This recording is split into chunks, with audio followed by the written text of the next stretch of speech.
Тази вечер от 19 часа в НАТФИЗ Кръстю Сарафов може да гледате кастинг «Битката за титаните» – мюзикъл по идея на Борис Карадимчев с участието на вокална група Пим-Пам и актьори от Театралната академия. Повече за спектакъла и кадри от репетицията може да видите в следващия репортаж.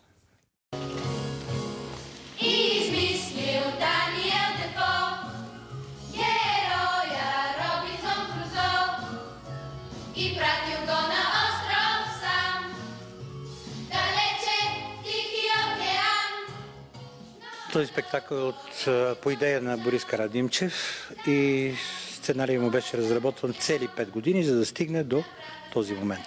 Здравейте, уважаеми телевизионни зрители! Вие сте с уникалното, най-мащабно музикално предаване «Вива на музика!»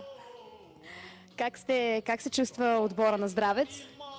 Много сме подготвени. Като шампиони!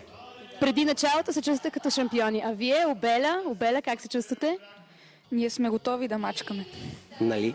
Абсолютно. Не само да мачкаме, и да се забавляваме. Това е типично български формат, създаден от самите нас и е до някъде и пародия или карикатура на телевизионно състезание. Състезават се два отбора. Единият отбор е Здравец от Русе, а другият шампион на Северна България, такава е интригата вътре, а другият е от Обеля София.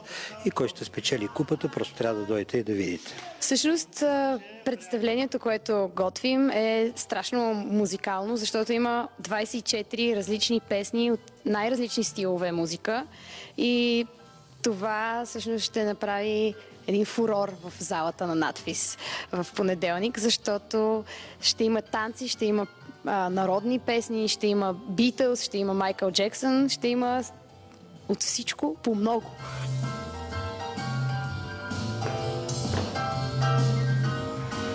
Реално предводителя на състава на Здравец и от Русе, това е мой студент от Театралната академия, Филип, а пък другият не живее в Обеля, но така е тук от родната софийския контингент. Рапър, нали, едновременно. И те и двамата, нали, се занимават с рап музика, занимават се с брейк танци, изобщо с различни видове танци. Ще видим доста интересен, епичен сблъсък, както е написано на плаката, сблъсък на титаните. Така че наистина ще ви съберем очите.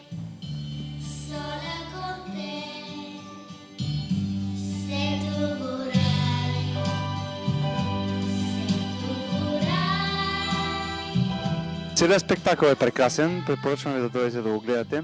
Много е приятно и ще се опитаме да пренесем това наше хубаво настроение и на публиката, която ни гледа. Да не бъдеш голям егоист, но да покажеш, че си там и си на 100%. Препоръчвам ви горещо да дойдете да го гледате, защото наистина е прекрасно, да.